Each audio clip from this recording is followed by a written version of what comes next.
Professor, pag-usapan natin nga itong nakalipas na eleksyon. May iba-iba yung naging reaksyon. Ako kasi I was out of the country covering yung conclave, yung paghalal ng Yeah. bagong Santo Papa. Pero talagang nagmo-monitor kami at nakakatuwa rin pag may mga nakakausap ako, nakakasalubong, nakaka-hangout ng mga kababayan natin, they're also very involved. Iba-iba rin yung reaksyon nila sa naging resulta ng eleksyon.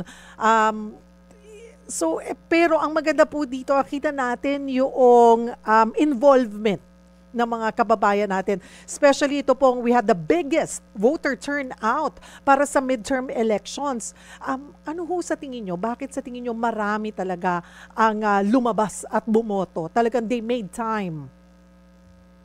Well, I guess siguro sa karamihan natin mga kababayan, naniniwala pa rin sila sa puwersa or power of voting, sa importansya ng citizenship, okay? Naniniwala pa rin sila sa election at ultimately may tingin sila ng pag-asa sa ating demokrasya.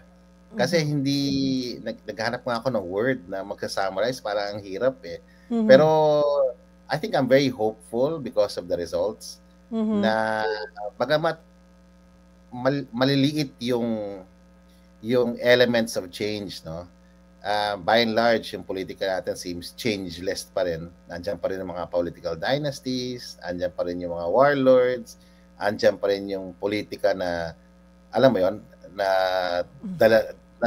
pinapagulong ng pera at pangalan. Pero may mga istorya ng hope and change, no, nangyari, and we saw that in the election, the come behind win of Senator Bam and Senator Kiko. Alam mo, surprising talaga siya in the sense na although sa Okta nakita na namin na talagang they will probably win, no? Kasi Okta got 12 out of 12 in terms of the probable winners, no? Pero hindi namin na anticipate, or like everyone else, na surprise kami dun sa outcome ng election na talagang marami ho sa ating botante. Now it can be told, marami sa ating botante, more than 82% ang turnout. Bagamat nag-undervoting sila, they undervoted for, a lot of them, undervoted for progressive candidates, no? Yung issue ng, how should we say this, character, di ba? Yung issue ng credentials, yung clarity of vision, no? Naging issue siya for a lot of our voters bukod sa, you know, the usual guns, goons, and gold view of Philippine politics, or hindi kaya, you know, dynasties, no? Families, no? And money politics, di ba? So parang for a lot of our voters, they chose the politics of hope, no? Na things will and could change, and it starts with citizens believing na what they do as individuals is far more important than any political party, any political movement, or anything that government can do.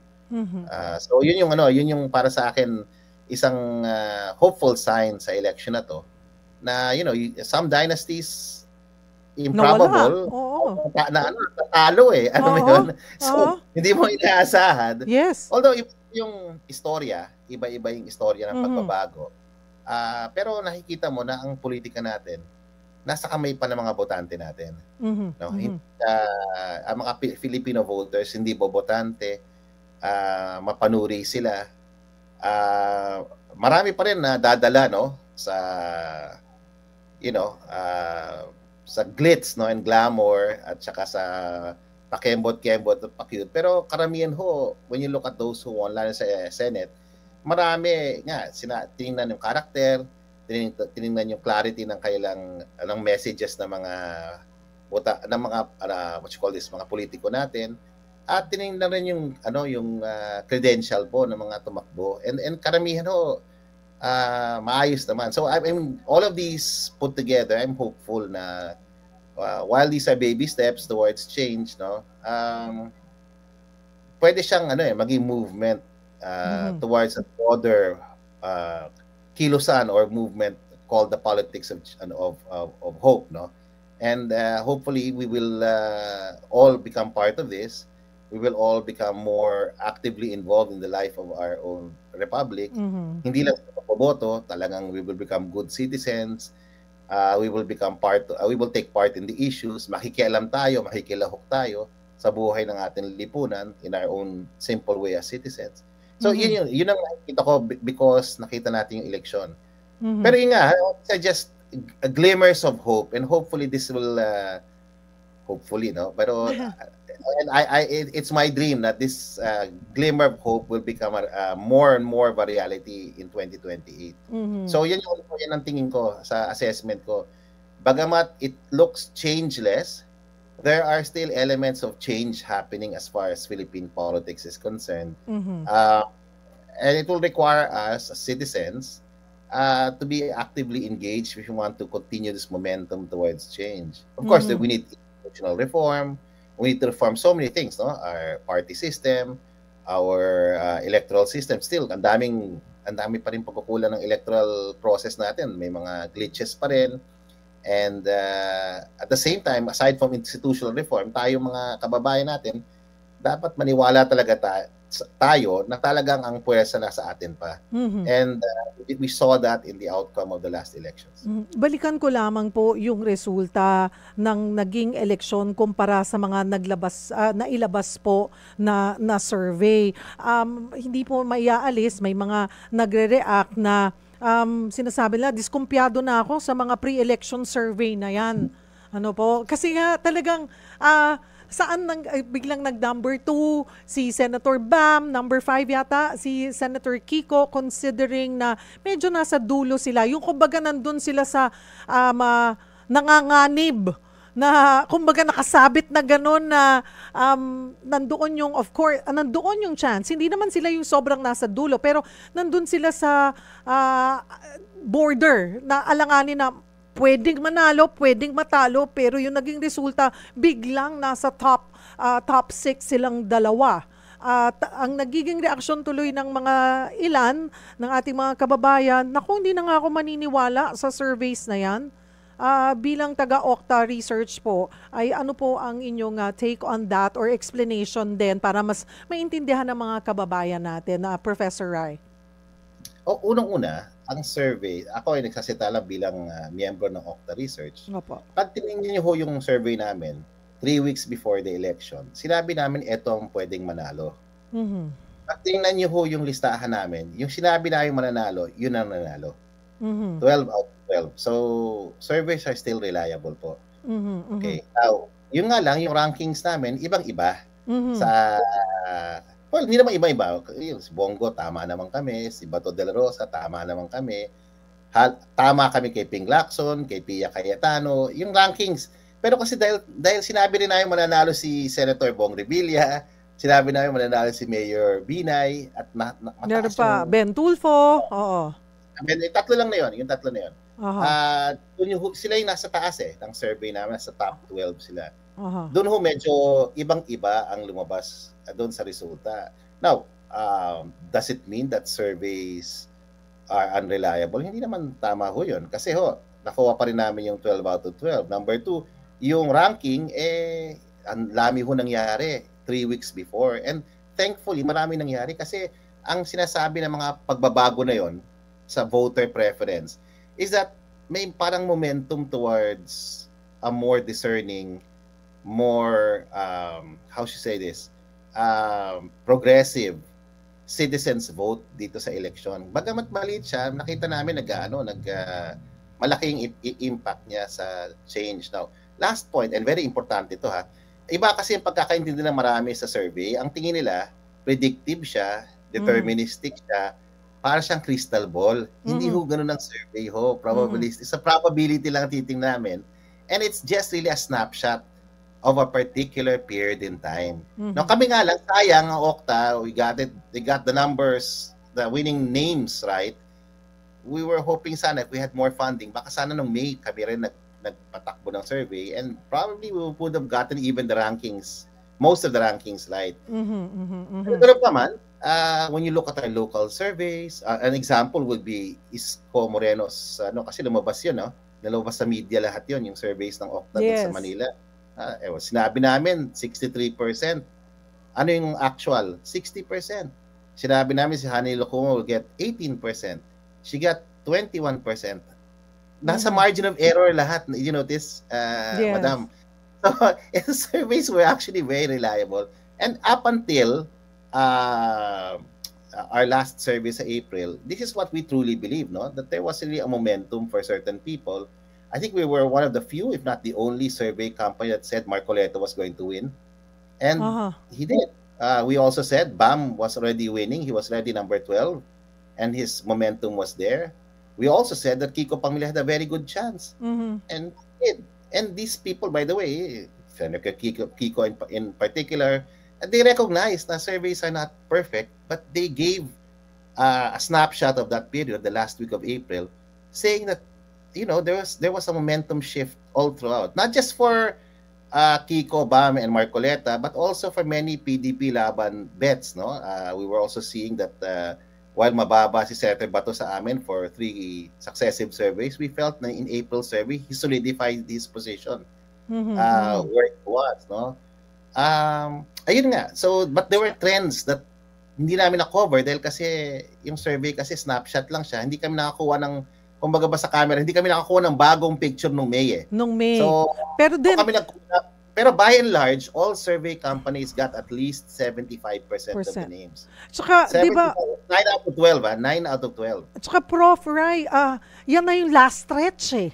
Gagawin na talaga lahat.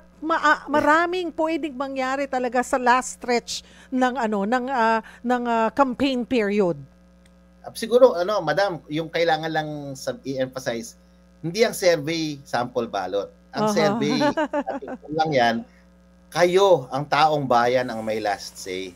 So ang survey pinapakita niya na nasa laylayan si Kiko, nakatulong kasi lahat yung na-mobilize yung buong movement to continue to support him. People strategically voted, lalo in his case, no, in certain areas, Calabarzon, NCR, in the Bicol area.